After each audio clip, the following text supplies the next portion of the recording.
As someone who lives and breathes college football, I can promise you that this season will bring the mayhem. You'll feel it during huge wins and heartbreaking losses, on game-winning drives, or on drives that end in a post-game fender bender.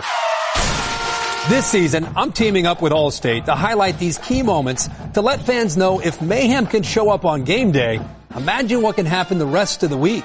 For expert advice, call your local agent today. And now, Jalen and Jacoby on ESPN Radio. When I pop the trunk, head the dirt. Y'all pop the trunk, I pop the hood. Now act stupid, I'll pop the trunk. Now give me a boom. He is Jalen Rose. What up, Doc? I'm David Jacoby. And on the cool check-in, center stage on the mic. And we putting it on wax. It's the new style. We're Jalen and Jacoby. What do? We give the people what they want. Of course, we're going to talk about the NBA season debuting last night with two intriguing games. We're going to talk about the Giants owner talking about Odell Beckham. We have a cultural or regional segment. It is Women's Crush Wednesday. There's so much to get to, but Jalen, there is brand new information about a topic that's very important to the two of us. What's that, sir? Drake went on The Shop and basically hinted that it was Kanye West that told Pusha T about his baby mama drama. Now, Pusha T went on the Joe Budden podcast, and he said that it was Drake's producer, 40, that gave the information to a woman that he was sleeping with that then gave the information to Pusha T. What? What do you think about this pillow talk gone wrong? Well, anytime there's a beef and or diss records, the information, especially if it's exclusive, has to come from somewhere. That's why doing your homework is really important and being a student of the person that you're about to engage against. And so that's just the art of war. Some of the best diss records of all time. Ice Cube, No Vaseline. Nas, Ether. The list goes on and on. Those songs contain information that people really didn't understood existed until the song came out. And that's just how it works. So I'm not surprised at all of where the information came from. It just goes to show that you can't trust anybody. Because there's 40, you know, he's low key, he's behind the scenes, he's just living his regular life, and you know, he gives a little information to some woman that he trusts, that he thinks is going to ride or die for him, and then she goes and gives it to the enemy. Wow, this is interesting. That's crazy. And Drake is learning this because you can tell from the shop that he thought it was Kanye. And Drake is learning this for the first time. How's the conversation between him and 40 go? It's a little awkward, but I don't think that Drake found out that he potentially got the information from 40 on an interview that happened today. Once that information becomes something for public consumption, I think you find out where it came from at that point. The crazy thing is he got the info from him and he still slammed him in the record as well. Mm-hmm. It's interesting. And then we also have this in a similar topic. Cardi B has apparently put on wax some disparaging remarks about Nicki Minaj. We all know what happened in New York Fashion Week between the two of them. And Cardi B's team, according to TMZ, is split on whether or not she should engage Nicki on wax. If Cardi B called your phone and said, Jalen Rose, I trust your opinion. You're an OG. I love Jalen and Jacoby. You always give great advice to our callers. It is Women Crush Wednesday, so I have a question. Should I go on wax against Nicki Minaj? What advice would you give her? I'll say don't do it. Ooh, why's that? We had this exact conversation about Meek Mill and Drake. What ends up happening is these battles get settled for public consumption. And it's not like a boxing match where there's an official or a referee at the end of the bout that's going to hold somebody's hand in the air and declare them the winner. So what ends up being the determining factor versus who won and who lost? Some people are going to say the actual content of the record. Some people are going to say the success of the artist. Some people are going to say record sales. There's no true way in this dynamic to get a winner based on two of the top female artists to have ever done it. I just think that it may alienate some of her fans, and it's unnecessary roughness. Oh, good point. Unnecessary roughness. It's like we already know that y'all came after each other in real life at a Fashion Week event. You threw a shoe. What are some bars going to do? Like, once you throw the shoe, like, it's already out there. We'll keep tabs on both of those stories. Right now, it's time to give the people what they want.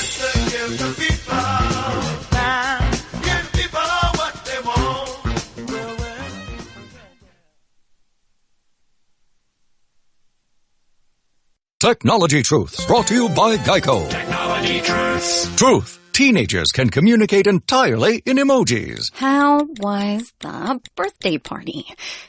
Pizza slice, kitten, soccer ball, pineapple? Truth. It's so easy to switch and save on car insurance at geico.com. What are you talking about? Paperclip, shoulder shrug, high five, wizard hat? What? Geico. 15 minutes could save you 15% or more. The NBA season is upon us, Mr. Rose. We had 2 games last night, and they were both intriguing. The first one between the Sixers and the Celtics was full of highlights like this one featuring Jason Tatum accidentally going off the backboard between the legs from Ben Simmons to Joel Embiid. It was a fun game to watch. The Celtics led throughout, but I have to say the most interesting part of the whole thing was what you just saw. Kyrie Irving and Gordon Hayward, the 2 stars that we expect to propel the Celtics into championship contention, were a combined 6 for 26 from the field. The Celtics won. They led throughout, but were you surprised by the underwhelming performance by Irving and Hayward? I wasn't surprised at all. You got to take into account that they're rejoining a team that made it to the conference finals without them and beat a team like Philadelphia, who has 2 cornerstone players in Embiid and Simmons. So now you integrate them back into the lineup. Gordon Hayward coming off a gruesome injury, and Kyrie Irving, obviously, as the primary ball handler. It's going to take time to use everyone to their strength. But the impressive thing is how they still beat the brakes off of Philly, and those 2 guys didn't have particularly great evenings. It really was surprising to me to watch it go down like that. And again, it was just another reminder. We've talked in the preseason about how Tatum and Brown and Morris would react to getting less minutes. Right now, it looks like Tatum's team more than anybody else's. Are you impressed with how Tatum started the season? I'm truly impressed with how he continues to progress as a player. He can shoot the 3. He can get his own shot off the dribble. He can finish at the hoop.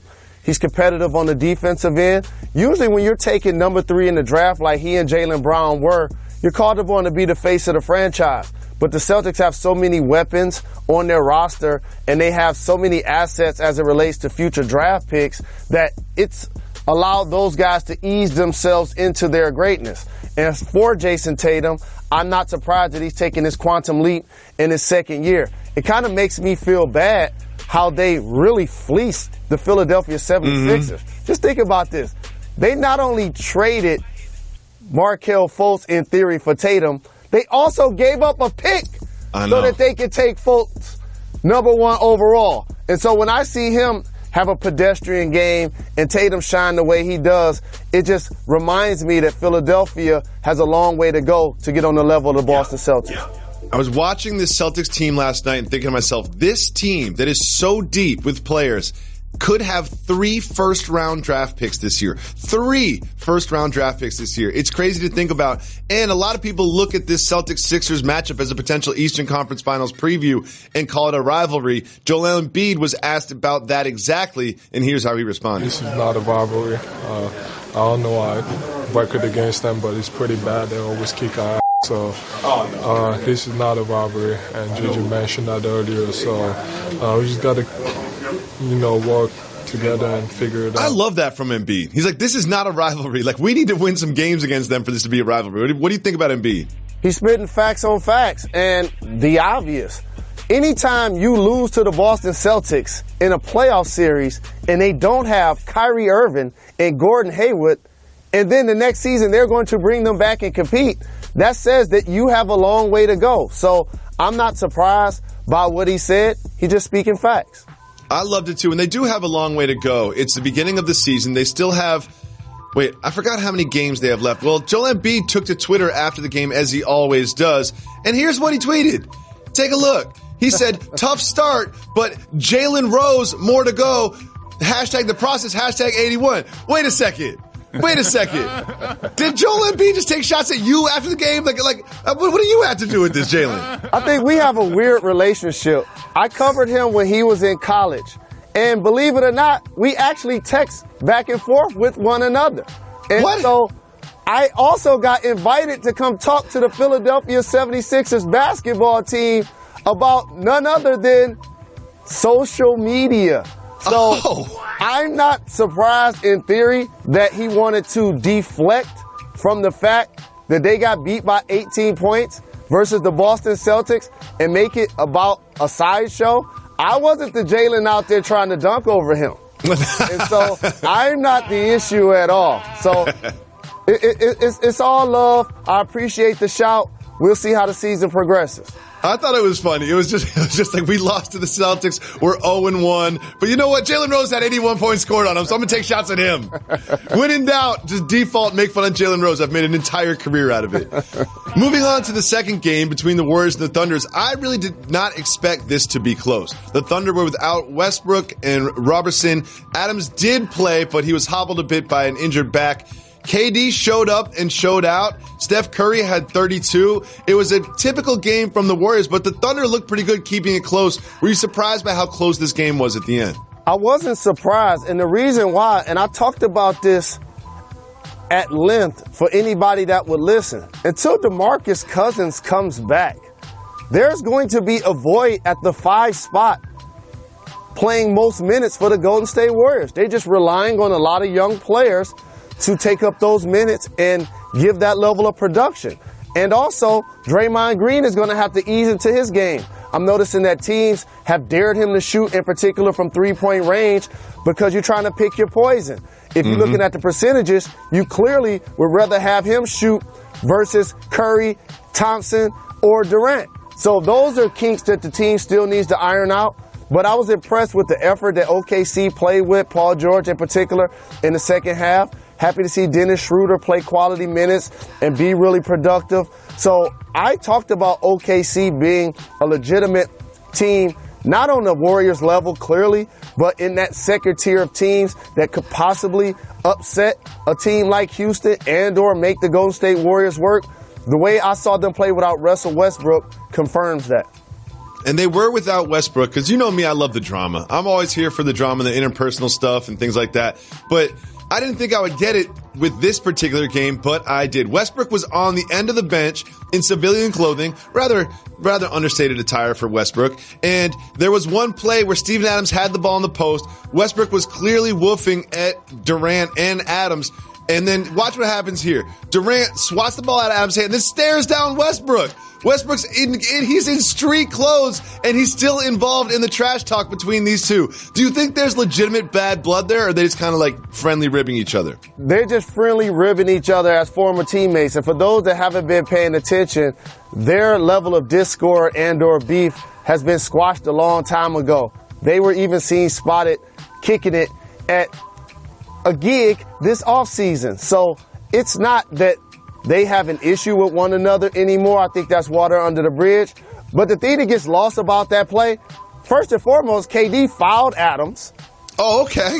Okay. Second, what ends up happening, and you know how this works, when Adams was posting him up, Russell probably was on the side like, mouse in the house, put him in the basket. That's exactly what happened. And so when KD got the swipe, of course he's going to look over at the bench and talk a little trash to Russell. No harm, but that definitely was a foul. Oh, you know what that was? A bad entry pass. You can't post up Steven Adams 20 feet from the basket. He's not that player. You know what I mean? You got to throw a better entry pass than that. Come on. So last night, the Warriors got their banner and they got their rings. But this year, the rings are a little bit different because when you win as many championships as the Warriors, you got to remix it. So they have a twist off top. It's like a Coors Light can that you could, or Coors Light bottle you can twist off, and then it's reversible. Jalen Rose, what do you think about this innovation in championship ring technology? I wish I had enough championships like Steve Kerr to be innovative, but I will say this, and shout to the Golden State Warriors with their 3 championships, and they have a chance to go for a 3-peat. It was amazing to see them raise their banner. It's always good to see the excellence of dynasty-level teams be celebrated. However, they're clearly bored because that ring is terrible. It is. There's no need to have a twist out. That's definitely going to get lost. That's what I was just about to say. That's exactly what I was going to say. I was like, if you have a detachable piece on your ring, that just means you're going to lose the detachable piece when you try to sell it on eBay in 15 years. Come on, y'all. Y'all have to have more foresight than this. Draymond Green celebrated with the ring. He also celebrated with a pair of house shoes. Look at these. He's got the 3 and the Larry O'Brien on like a velvet pair of slippers. Jalen Rose, cultural or regional house shoes? Well, first and foremost, that's definitely cultural, number one. Number 2, I'm happy for my brother, my fellow Michigander representing Saginaw, to be in a position to play for one of the best teams in the game and have 3 championships and be an integral part of what they do. So for him to rock the shoes is definitely no surprise to me. Jalen Rose, it's time for News That Matters. Not only have the Warriors innovated ring technology, they've also innovated something else that's very important to the basketball experience, the kiss cam. We all know the kiss cam. It's always fun. You watch people kiss. You watch people don't kiss. It's a great part of the in-game experience. However, the Warriors are now doing this. They have an independent, objective judge that will judge the kisses that happen during the kiss cam, and they will award the best kissers with a free night at a hotel. Jalen Rose, are they taking it too far and making the kiss cam a little creepy? They're making it a little bit creepy because here's what's going to end up happening. Now you're encouraging people to do outlandish things. And while it is a family, fun, friendly environment that involves kids and clearly adults, you don't want the kiss cam to become something where people are making out. Now all of a sudden, you're going to have people with the extra hug, leg locking, sitting on laps. It's going to become something that's too extra to the point where they now will take those people off of the camera when the kiss cam actually takes place in certain situations. I totally agree. I think the kiss cam is about to get a little X-rated at the Oracle. They're going to change this policy. I'm predicting right now. You make a lot of great predictions about the NBA. I'm predicting about the NBA that they're going to change this kiss cam policy because it's going to get a little risque. It's going to get a little like a nighttime on Cinemax over there at the Oracle and the in between the break. Chill. Jalen Rose, the Rockets have an interesting thing going on. We all wondered whether or not Carmelo Anthony would come off the bench or he would start. And with Marquise Chris not available, I thought, they'll probably start Carmelo. Well, guess what? They're not going to. And Rachel Nichols sat down with Carmelo Anthony to ask him about his role in coming off the bench. And here's what Carmelo said. I know what I can bring, and I know what I still can do and what I still have. So my confidence from that standpoint, I always have to say, I don't want to come off the bench. But knowing that ahead of time and having those conversations and going game to game and understanding, okay, we might need you to do this tonight. We might need you to do that tonight. I have a clearer understanding of what my role is. What does he mean by have a clearer understanding of what my role is? Is he talking about last year? He's a future Hall of Famer, but the league has a way to humble you. And what, in theory, has happened for Carmelo's career, though he's had terrific success with USA basketball and won a ton of gold medals, his NBA career, he's not had the necessary label of being able to lead a winning team as its best player. He wasn't able to do it in New York, and all of the fans let him hear about it. So once you go to OKC, on paper, it looks like, it's going to be a big three. It's going to be Russ. It's going to be PG. It's going to be Melo. And then he was not able to produce at an elite level. So now when you go to Houston, it's all about reinventing yourself. They had the best record in the West without him.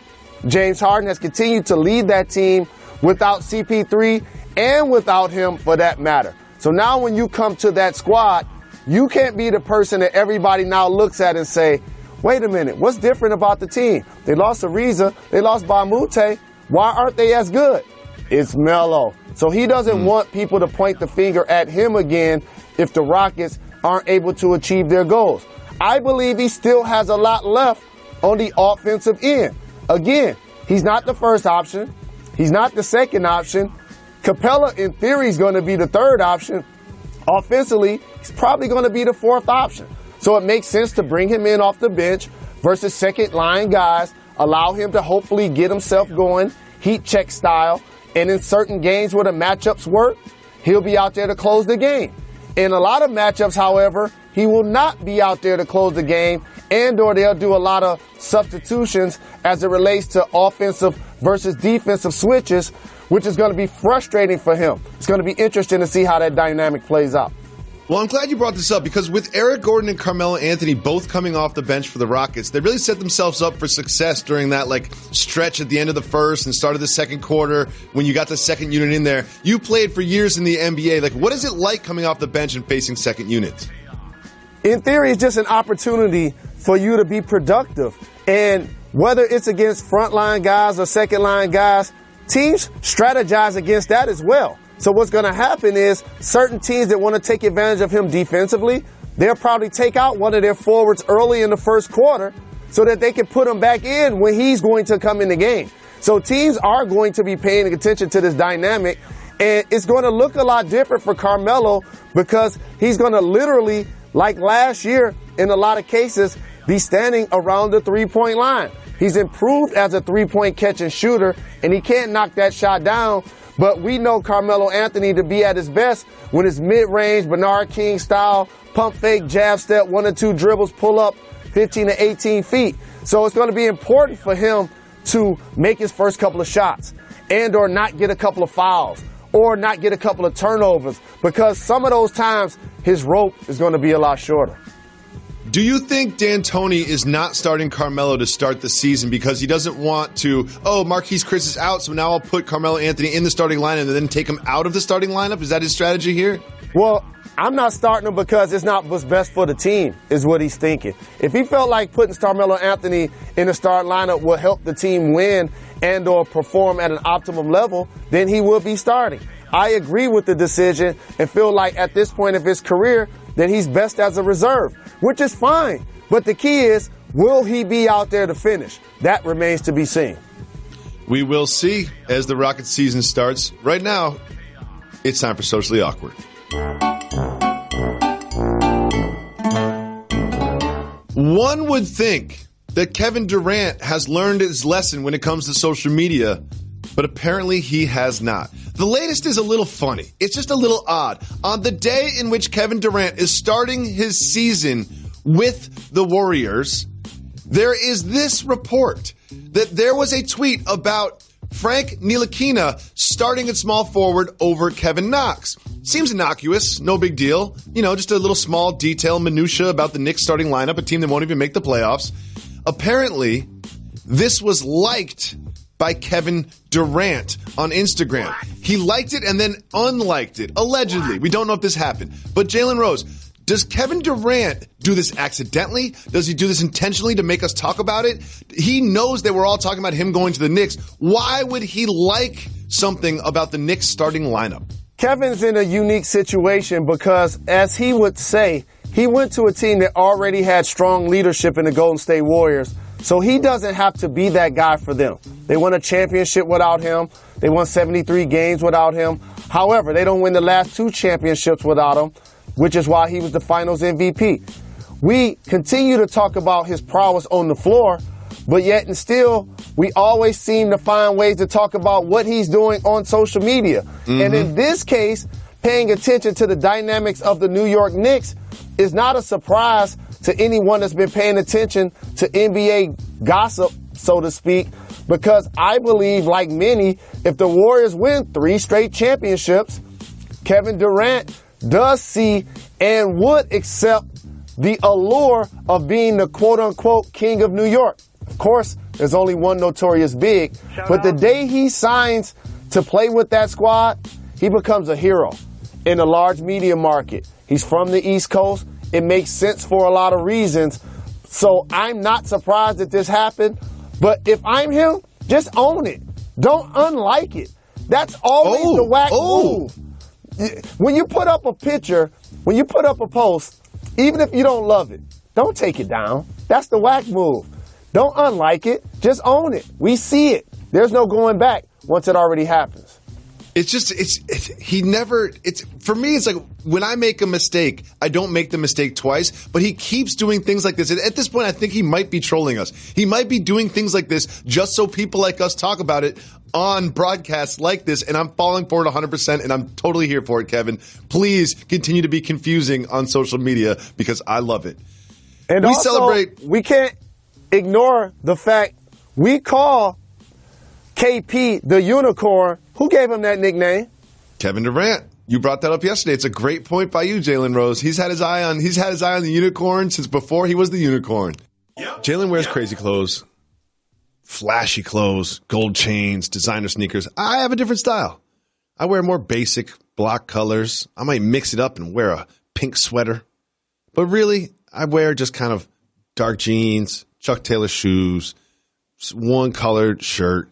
And the thing about Stitch Fix is a company that will recognize the difference. It will find your style and support it.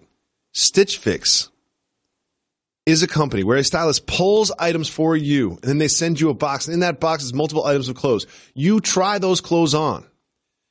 Your stylist has picked for you these clothes. And when you try them on, they're all in your size and they're all in your style. And if you don't like them, you just send them back. It's not hard. You don't have to fill out any forms or anything. They give you the packaging to send the clothes back. So you only keep what you want to wear.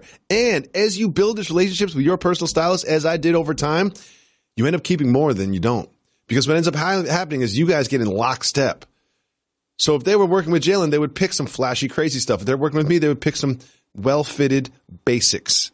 And they work with designer brands. I've used it before. It is excellent. All you have to do is answer some simple questions about your sizes and your favorite style and your budget. And then right from there, your stylist springs into action, starts pulling clothes for you. And the styling fee is only $20, which is applied as a credit toward anything that you keep. And you'll start keeping stuff because they'll start figuring out your style. Get your fix whenever you want. Right now, you can sign up for scheduled shipments or just get a single box. It's all up to you, which is why Stitch Fix works so well. Right now, go to stitchfix.com/Jacoby, Jacoby, and get started with Stitch Fix. Have your stylist work for you right now. If you keep all 5 items in your box, you will get another 25% off your entire purchase. That is stitchfix.com/Jacoby, Jacoby, stitchfix.com/Jacoby.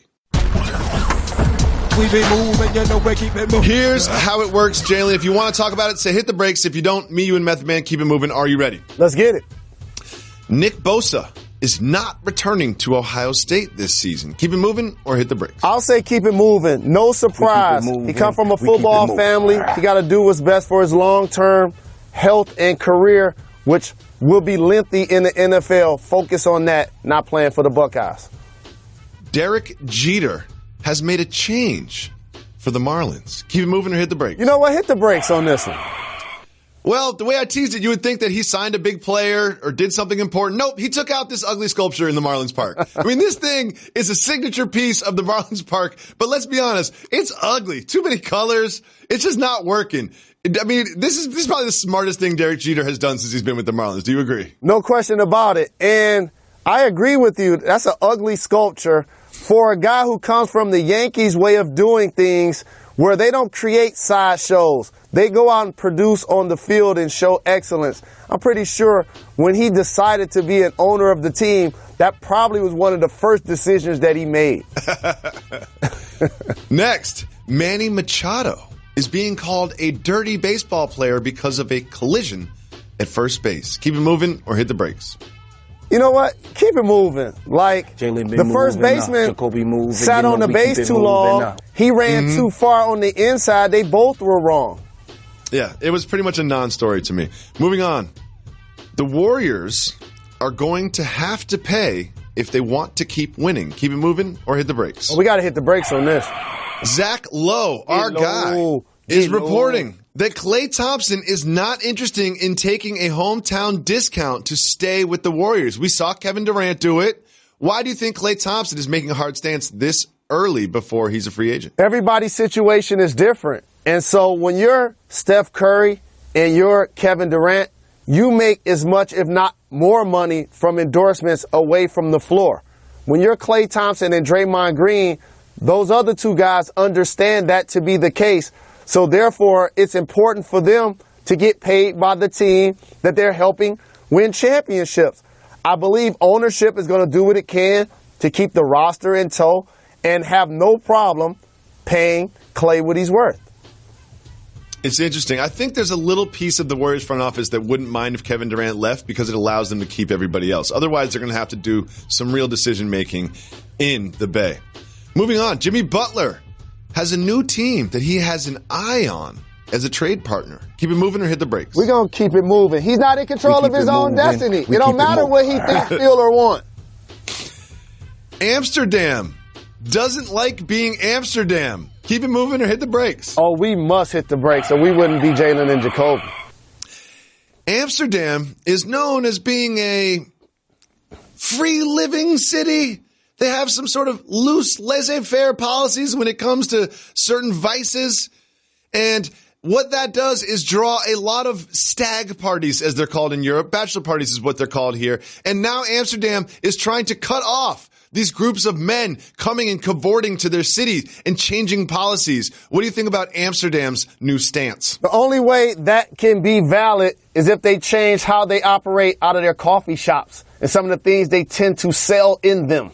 Until that is abolished, this is going to continue to take place. And by the way, they should embrace it. They should own it. It's great for tourism. It's great for conversation. People are going there to celebrate. People are going there to have a good time. There are a lot of places in the country that people aren't going to celebrate. A lot of places in the world that people aren't going as a vacation destination. Amsterdam is one. They should own it.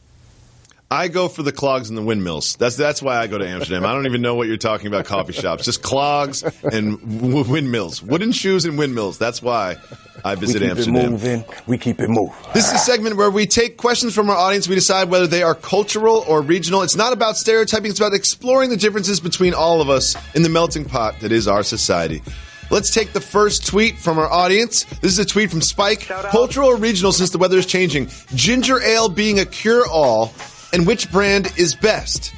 I think we both know that Verner's is the greatest ginger ale on the planet. But Jalen, do you think ginger ale is a cure-all? Ginger ale is a cure-all. I think this is actually something that's regional, not cultural. A lot of people enjoy ginger ale.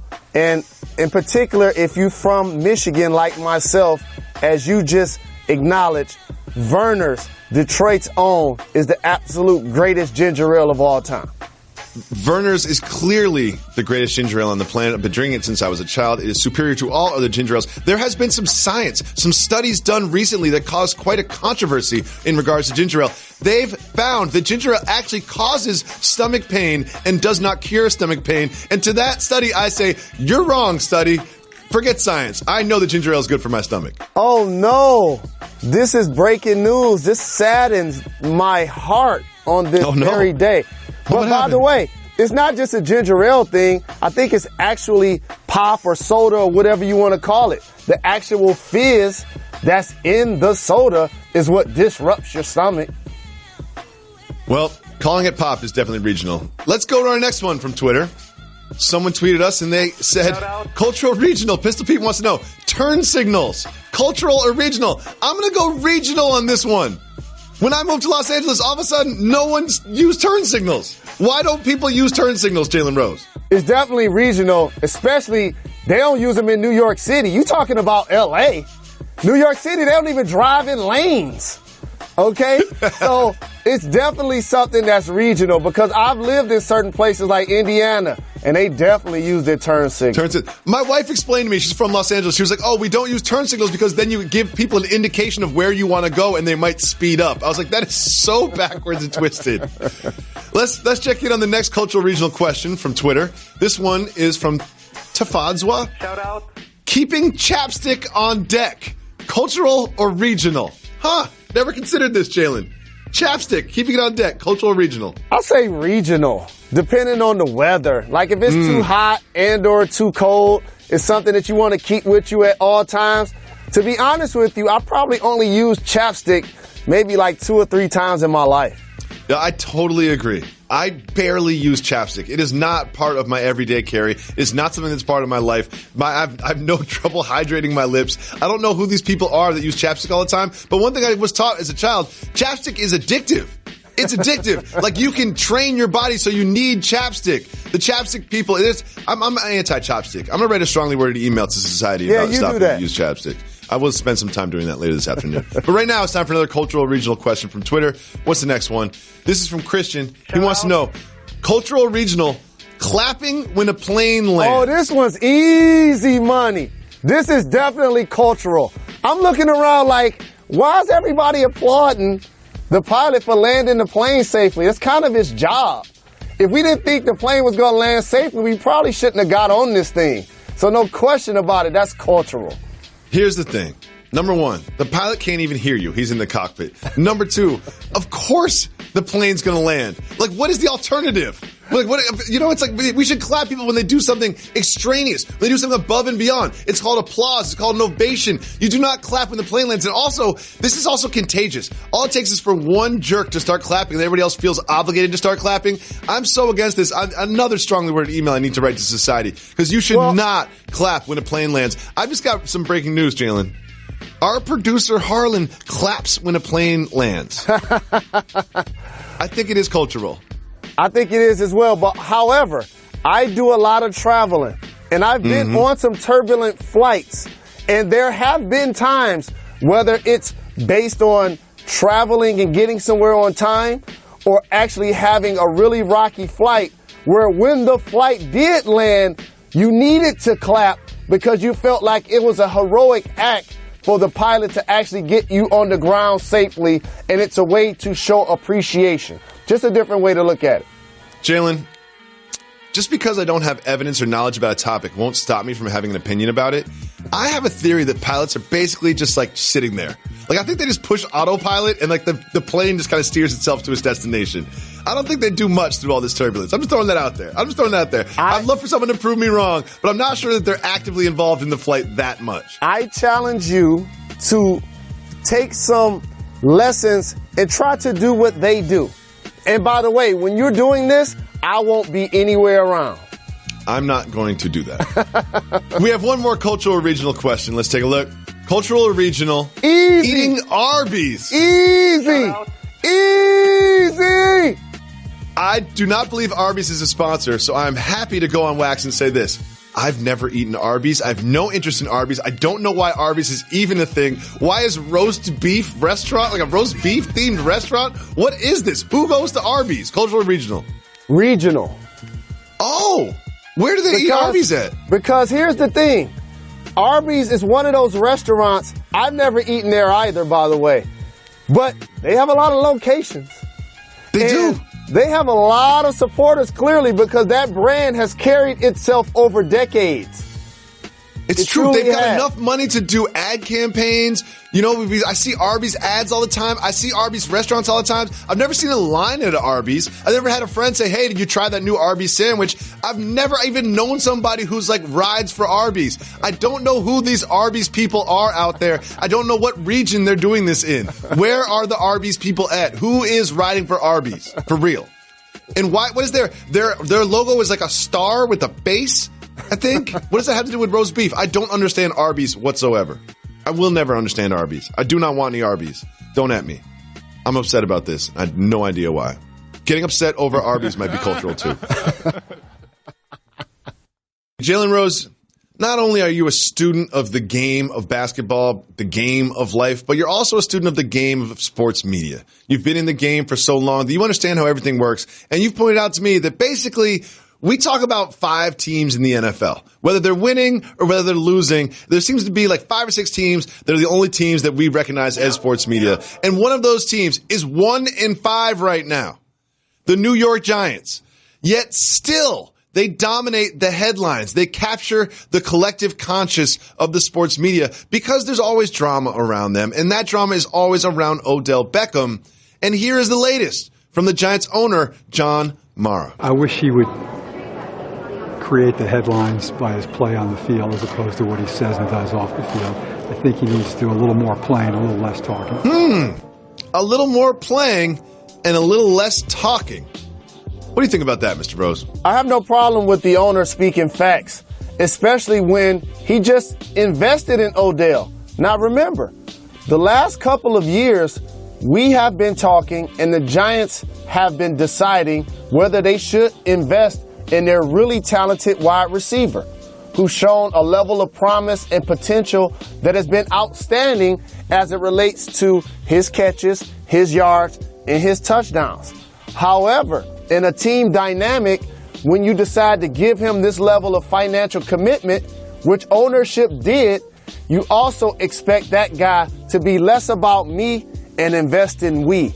And when you see that trait continuing to foster itself after you already gave him a big deal, he's clearly frustrated. Now, again, I'm not going to put all of the Giants' issues on Odell Beckham Jr. They don't have an offensive line. The defense hasn't been as stout as you hope. They have not solved their issues at quarterback. They tried to bench Eli Manning last year, and then the fans and the media went into an uproar. So they put him back out there, and rightfully so drafted Saquon Barkley, but still didn't find a way to get a quarterback. So all of their issues aren't on Odell, but at some point, being so talented in a locker room where you're in a position of leadership, he has to find a way to guide his squad and have the focus be about being our best selves on Sunday, Monday, and Thursday, not on antics, not on sideshows, not on things that become a distraction and snowball when you're losing. This is interesting because you said rightfully so they drafted Saquon Barkley, but with the play of Eli Manning, his obvious decline in performance, don't you think if they could go back in time, they would have picked one of the great quarterbacks in this rookie class instead of Saquon? Not at all. I got a layup for you. He was right in New York. He was just playing for the Jets. Why don't you go and find a way to get Teddy Bridgewater? He was available. Saints didn't give up too much to get him. He's a proven commodity. You didn't have to necessarily draft a rookie in order to lead the franchise going forward. They just needed a quarterback. And so they didn't address that. I said this on this program a couple of years ago and people thought I was crazy. The Odell Beckham and the Giants relationship just happened at the wrong time. For anybody that's paying attention to football, when your wide receiver is not only your best player, your leader, and your highest paid player, that dynamic does not work in the NFL. It just does not play out. Jalen Rose, do you think the Giants, who are 1-5, they're not going to make the playoffs, the season is more or less a rebuilding season, do you think they should trade Eli Manning to a contender and get some pieces back? Well, the last time I checked, didn't you say they were 1-5? I would think that his trade value isn't as high as you would have hoped, especially after the season has already started. That was something that you should try to do around the draft. Maybe something you do in the offseason. Once the season starts, you're basically stuck with them. And here's what's going to happen. They're going to bench them, but it's still not going to be the issue. It's not going to solve all of their issues. That's my point. Football, like basketball, is a salary cap driven sport. It's only so many pieces of the pie. When you invest that level of money into a wide receiver that's not necessarily a uniter, not necessarily going to be your leader, it takes away from other assets you could use to build out your squad. And that's what we're seeing take place with the Giants. Of course, Odell deserved this money. But in this dynamic, they're still not going to win. They haven't won with him. They didn't win without him. He's on the team right now. They're 1-5. Jalen Rose, we have a platform here at Jalen and Jacoby. We're on ESPN2. We have a podcast. It's popular. And I think there's a responsibility that comes with this platform to point out some of the injustices that are happening in our society. There is something disgusting happening amongst us. There's an injustice that is so wrong, so dubious, so backhanded that we need to bring more attention to it. And of course, I am talking about the sequel to the film How High being produced and cast without the original stars Method Man and Redman. We have taken it upon ourselves not just to shine light on this monstrosity, but we started a petition that was signed by over 5,000 human beings saying, why are you making How High 2 without Method Man and Redman? And Jalen Rose, now we have an update.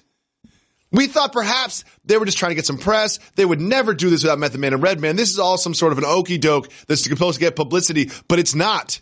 Here's what Redman had to say when he was asked about it. Quote, what happened is that a branch that's under Universal decided they were going to shoot this movie, and they did not need permission from us because we didn't own the rights to How High. Wow. As far as me and Meth know, we were waiting on a new script to read for How High 2.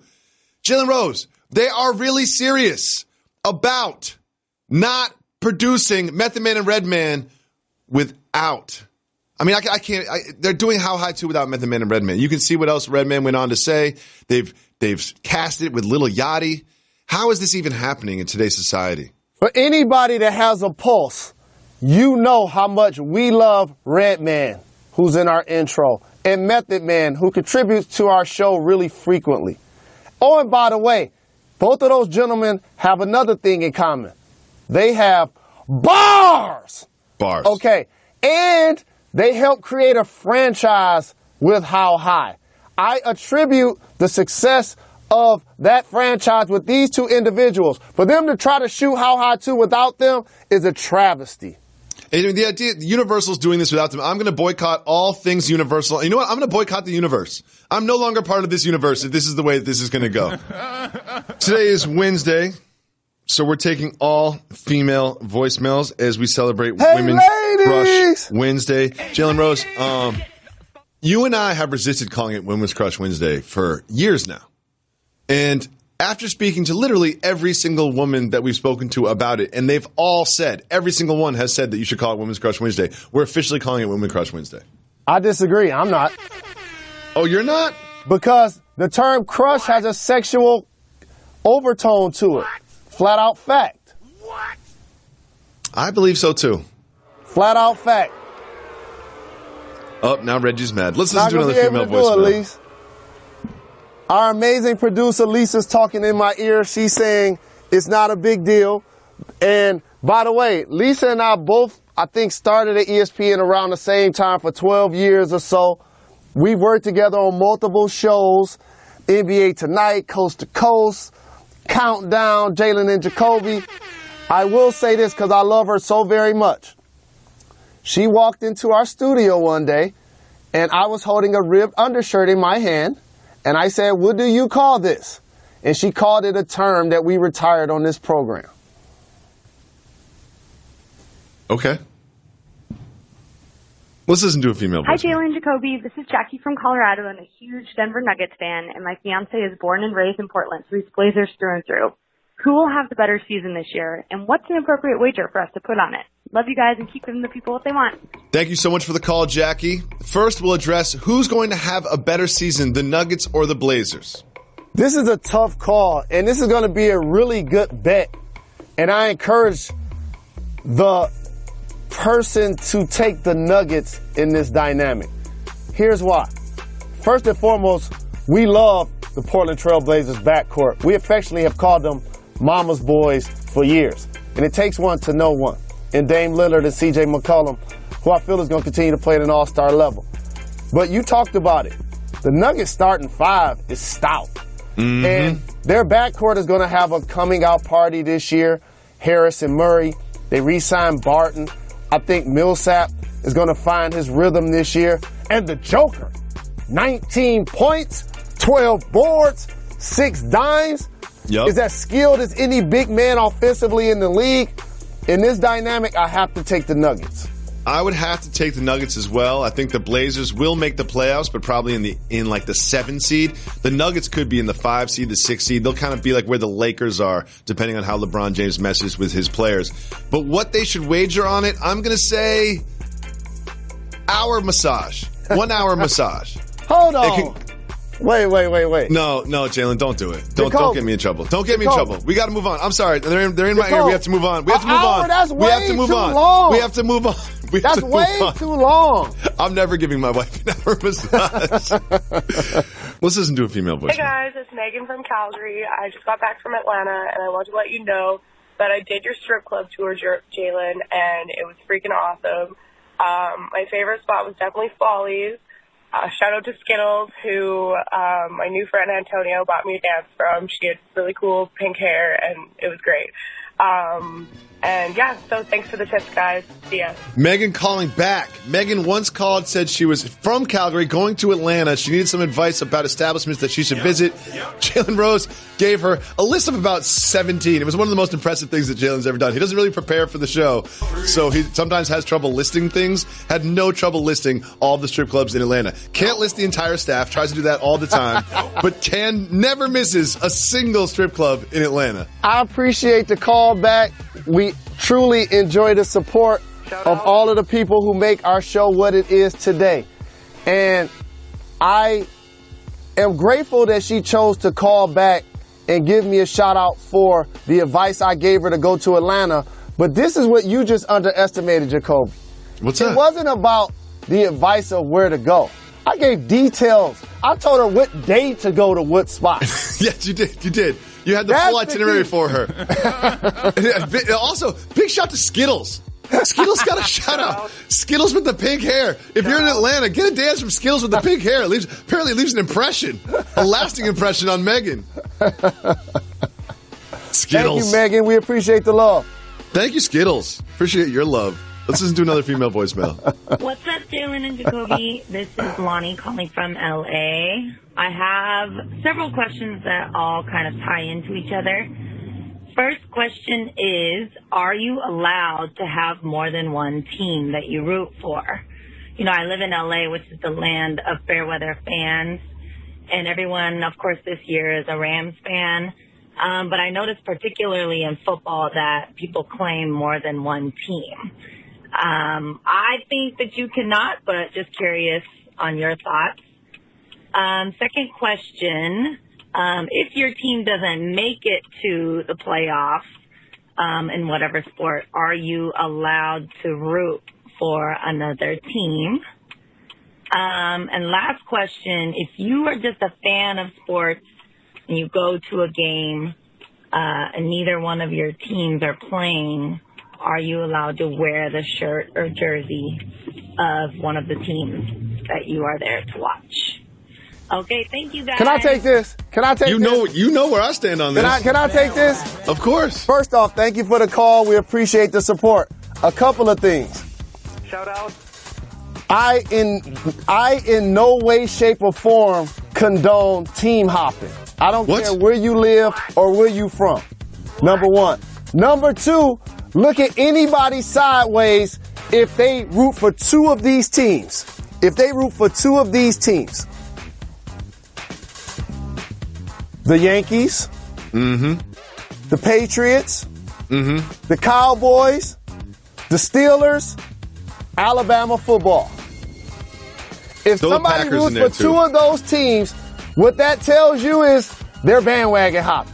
And they're front runners. They're front running. They're trying to root for the team that is favored to win the championship this year and next year. That's a front running tactic.